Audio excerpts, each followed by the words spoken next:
U.S. Customs and Border Protection Office of Field Operations is reminding travelers planning trips across the border into the United States this holiday weekend to plan ahead and anticipate increased traffic volumes.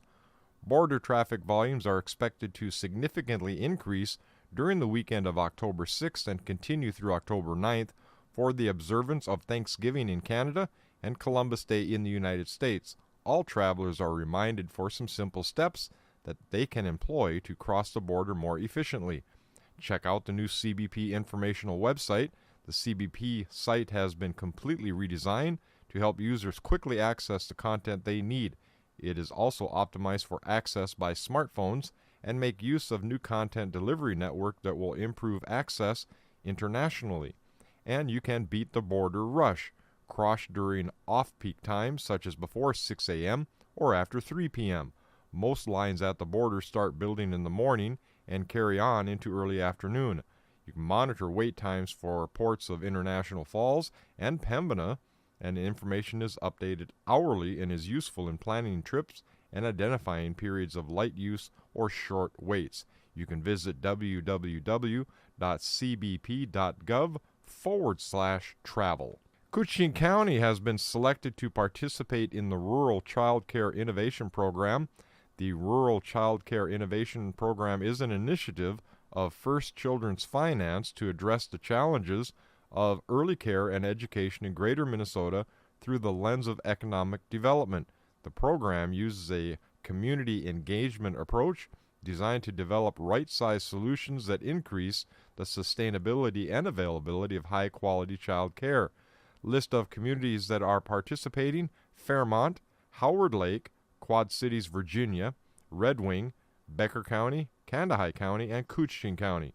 The goal of RCCIP is to help communities identify the scope and size of their child care challenges and to empower and support communities to develop solutions that address those challenges. The Rural Child Care Innovation Program, through its unique approach, strengthens existing early care and education businesses, ensuring that children have continuity of care that prepares them for success in school and beyond. And Memorial Blood Centers will host its annual high school workshop for Northland students and faculty today at the Community Memorial Hospital in Cloquet. This unique workshop is a one-day training and education event that inspires students and to give back through the community service, enhance leadership skills, and help save lives through blood donation. More than 50 area high schools are invited to participate in this high school workshop to learn how to conduct successful blood drives at their schools. Attendees will learn about the critical role of blood donation in the community, hear a Northland family speak about how donated blood helps kids like Bennett fight cancer, tour the Community Memorial Hospital testing labs, Memorial Blood Center's newest Bloodmobile, and a LifeLink 3 Life Flight helicopter.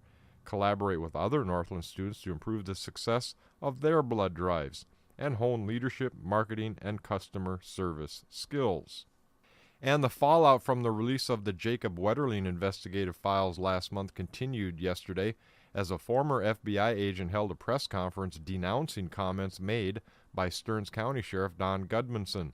After reviewing the file, which had just been released to the public for the first time since Jacob's 1989 abduction, Gudmundson was highly critical of how law enforcement failed to identify Danny Heinrich as the 11-year-old's killer. Some of that criticism was reserved for the FBI, which Gudmundson accused of several mistakes. Not least of these was the way the two agents interrogated Heinrich in 1990, which he dubbed the fatal flaw in the investigation. He also said the FBI ignored local officers and failed to keep them abreast of developments in the case, while investigators failed to link Jacob's abduction to a sexual assault carried out by Heinrich in Cold Springs 9 months prior, and several in Paynesville in the years before. Yesterday, Steve Gilkerson, one of the FBI agents who interviewed Heinrich at the time, held a press conference in St. Cloud to respond to Sheriff Gudmundson's views on the case. And it now appears as though alcohol played a role in the death of a man who accidentally fell from a 7-story window on the Bemidji State University campus. MN's Tasha Radel has more. Early Sunday morning, 19-year-old Isaac Morris of Cokato was found lying on the ground bleeding outside of Tamarack Hall. According to the medical examiner, Morris died of significant internal head trauma. According to police, Morris had been drinking at a large party earlier in the night. Detectives have interviewed 7 adults who all played a part in hosting or procuring alcohol for the gathering. The case has been turned over to the Beltrami County Attorney's Office for charges. And a Moorhead woman wanted for taking her children from a home of a relative in southern Minnesota has now been arrested and is in the Clay County Jail. Izetta Cooley was found at a home in Moorhead late this morning with 4 of her 5 children. A 16-year-old boy was not with Cooley. A warrant had been issued for her arrest in Mower County after she took the children in violation of a protection order in Clay County. Her husband, Miguel Cooley Sr., is charged with the shooting death of 20-year-old Gabriel Perez outside of Fargo McDonald's. He's in jail in Austin, Minnesota, pending a hearing to return him to North Dakota. Scott Peterson reporting. And the Dakota County Attorney's Office says only if there is a police investigation first will it review the DFL party's probe of domestic abuse allegations against Congressman Keith Ellison. That's after a DFL party investigation could not substantiate the allegation. Ellison's ex-girlfriend says he pulled her off of a bed and screamed obscenities at her in 2016. Ellison denies the abuse. Since the incident is alleged to have occurred at Ellison's residence in Minneapolis, it would normally fall under the jurisdiction of the Minneapolis City Attorney's Office. But Ellison's son serves on the city council, which could be a conflict of interest.